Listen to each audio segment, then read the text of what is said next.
A very good morning, students. So this is our assignment number 1. We are starting again a few questions from the microsporogenesis only. We are continuing with that topic, right?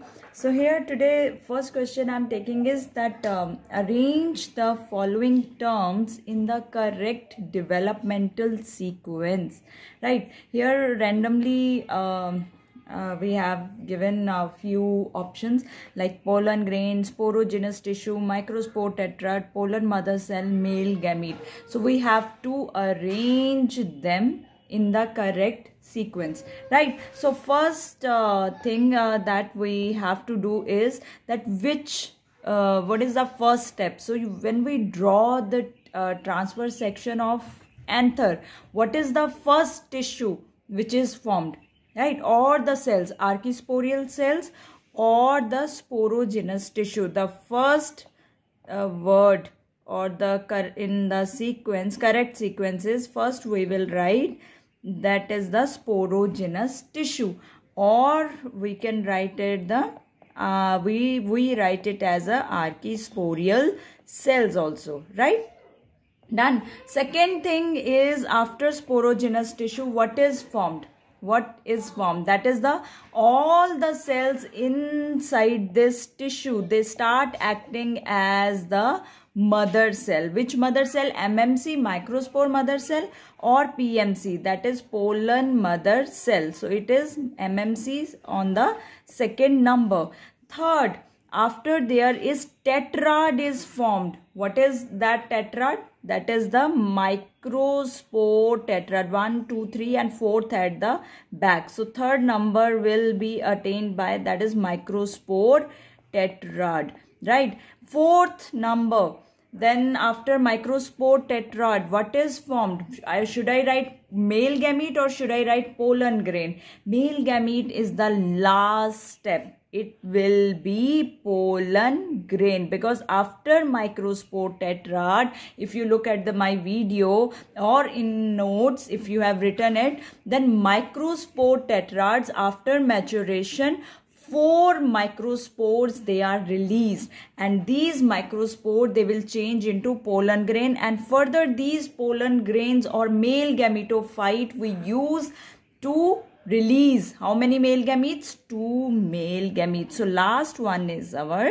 male gametes. So I think this question is clear, that you have to arrange the following terms in the correct developmental sequence. So here I am taking now short answer type question which are of 2 marks, right? I am taking 2 marks question, and in this our second question is I am taking that here they have given us this diagram with the layers, definitely, right? So here this diagram is given and we have to label this diagram, right? So they have given the layers and inner side it is filled. This diagram is given to us and we have to label this diagram. So okay, there are few things which are asked in this diagram. So this is given to us and they have asked us what is, identify A. So they have asked about this portion A, and then they have asked about this B, right? So what is A? Inside this pollen sac, what is filled? Inside this pollen sac, what is filled? Sporogenous tissue. So what is A? That is sporogenous tissue. What is the layer which is developed around this sporogenous tissue? The innermost layer, which is known as tapetum. So identification is done. Then they have asked us to write their functions. Okay, what is the function of sporogenous tissue? Sporogenous tissue's function, main, what is the purpose? Cells of this tissue, they act as PMC. I'm not writing the full form of this. You know that PMC is pollen mother cell and form pollen grains. So we know that, right? That is the main function. The another second layer is, second B part is tapetum. I think we are very much clear with tapetum. Tapetum, only one function we have to write. It is a nourishment layer. So to whom it provides nourishment? It nourishes the, what should I write? Developed pollen grains or developing pollen grains? Nourishes the developing pollen grains. So I think you can label this structure now very easily. Can we move to our question number 3? Right. So let's talk about question number 3 now. Here one very good question they have given to us, that okay, explain giving 2 reasons. They have said that give 2 reasons that why pollen grains can be best preserved as fossils. Why pollen grains do you think they can be best preserved as fossils? Or you can change the question also. During an excavation assignment, mostly when you collect something. So there was one assignment given to the scientists. So during an excavation assignment, scientists collected pollen grains, right? They collected pollen grains of a plant preserved in deeper layers of soil. They collected it, which was buried in the deeper layers of soil. Analyze, then they are asking that please analyze the properties of pollen grain. Analyze the property of pollen grain which help the pollen grain in fossilization. So any type of question can be asked. So basically the main purpose is they are asking about that what is so important in pollen grains that they are acting as a fossil, or they can be preserved as fossil. First substance which is most resistant, which is observed in your pollen grain, you can write down about that. That is the sporopollenin, right? So you can write down that the sporopollenin of exine, it can withstand, or you can write down your own language, it can tolerate, it can withstand very high temperature, it is not affected by high acid. So second point you can write down that it is resistant to action of 2 things, action of acids as well as alkali. चाहे बहुत ज़्यादा alkaline medium है और acidic medium है, it is not affected by that condition. As well as no enzyme can degrade sporopollenin. We don't know about any enzyme so far which can degrade sporopollenin. Is it clear? That is these 3 reasons you can mention in 2 marks question, that why pollen grains, they can be preserved as the fossil fuels, right? Let's go to our question number, that the next question number is 4, right? I'm taking here question number 4, which is also many students, I feel, I don't know why they are not able to write down the differences between, there are very 2 important cells of pollen grains. So differences between 2 cells, which now the question is not given directly. He has asked about differences between 2 cells enclosed in a mature male gametophyte of an angiosperm, Now, if you don't know about cells of pollen grain or male gametophyte, then you cannot mention that what he is asking you in the question. He is simply asking you the 2 cell stage pollen grain. What are the 2 cells in the pollen grain? First one is definitely our vegetative cell, right? There are 2 cell stage. 60% of angiosperms, they are released on the stigma at the 2 cell stage. That is the vegetative cell, and the another one is generative cell. Very good. Another one is generative. It is a cell. It is not cells. Generative cell. Right. So we have to write down the differences between them. If you look at the diagram, okay, suppose if I am drawing the diagram here of pollen grain, this is, we can mention it as the exine, and the internal one is intine. Here the larger one is vegetative cell and smaller one is generative cell. So vegetative cell is always large and irregularly shaped. Is it clear? It is large in size as well as it is not very regular in shape, irregularly shaped. If you look at the generative cell closely, which kind of shape you can observe? It is smaller.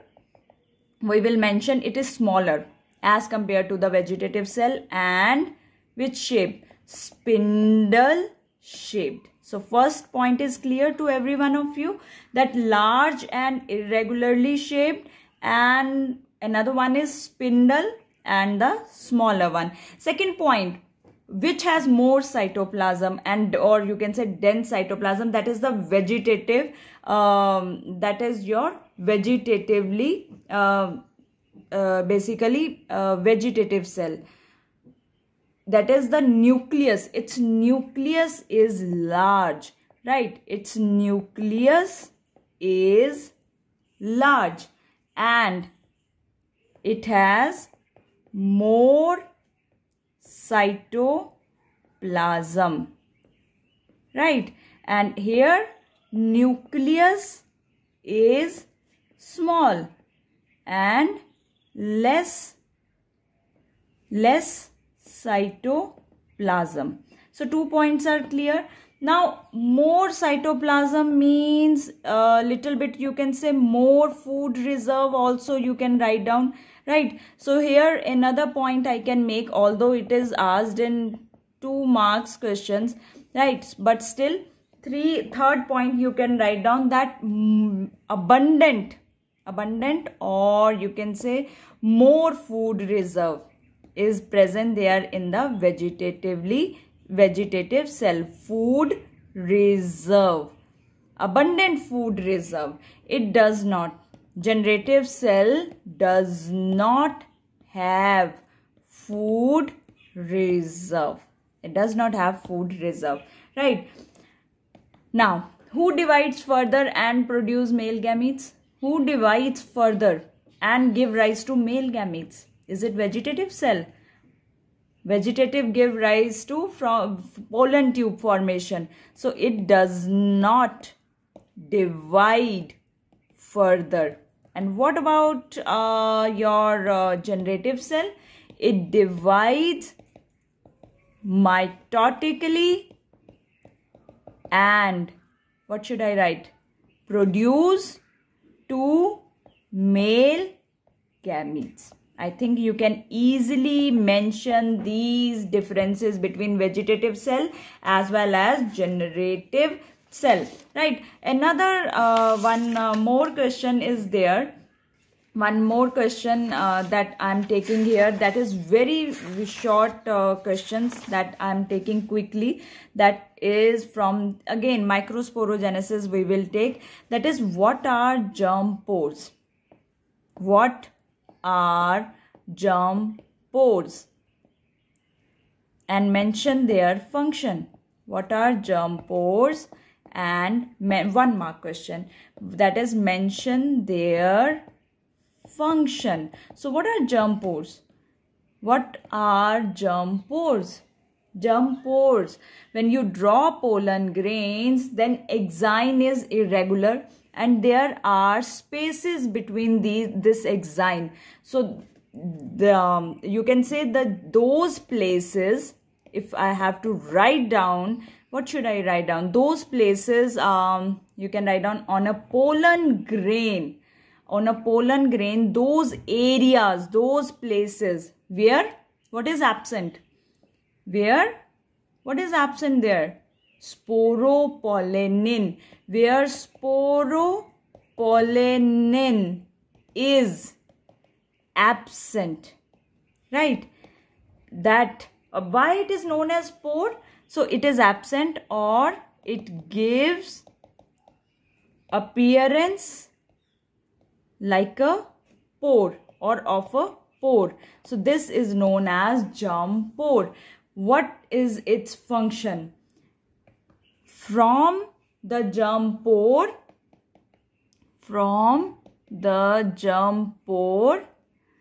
pollen tube is generated, right? So from this is the area from which the pollen tube is arising. That is the main function of germ pore, right? The next question we are taking is our question number 5 or question number 6, that give an example.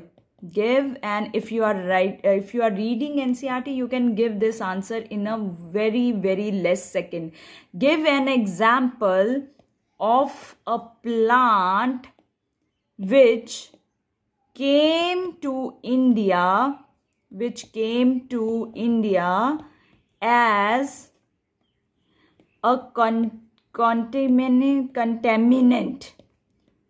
Came to India as a contaminant and cause pollen allergy.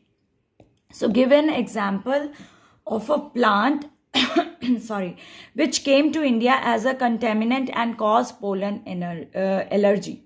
There is one plant, only one plant which is given in our NCERT.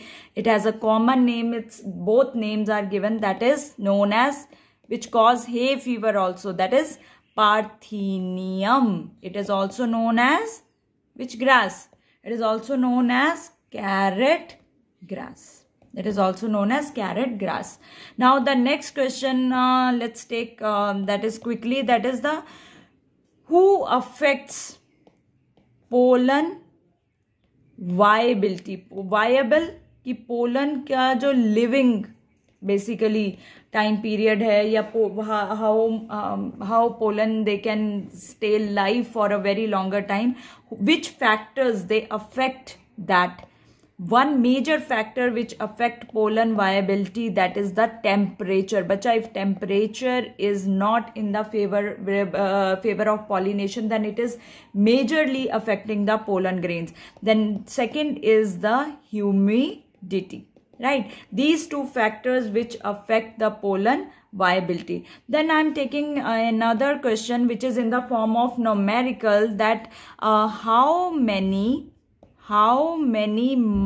microspore mother cells, right? So basically MMC, how many MMC would be required? It would be required to produce 100 pollen grains in a pollen sac. How many MMC you need to produce 100 pollen sac? See, how many pollen grains are produced from 1 MMC? How many? 4. 4 pollen grains, they are formed from 1 MMC. So if I write it like this, 100, okay, you can write it like that, this thing, that 4 pollen grains, they are produced from 1 mmc, right? So 100 pollen grains, they can be produced from 1 by 4 into 100. So the answer will be directly 25. So there will be, you need, how many mmc you need to produce 100 pollen grains? 25. So same, the last question I'm taking, that is your a bilobed. They have given us a bilobed Dithecus anther. It has 100 mmc per microsporangium. 100 mmc per microsporangium. So how many male gametophyte can this anther produce?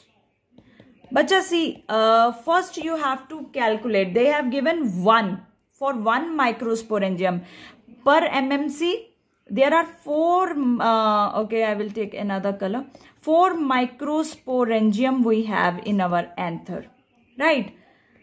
4 microsporangium is there in our anther. Or per per 1 microsporangium ka how many it is giving? 100. So 4 ke liye there will be 400, right? 400 mmc, right? Now 400 mmc can produce how many male gametophyte? 1 mmc can produce 4. So 400 mmc can produce how many?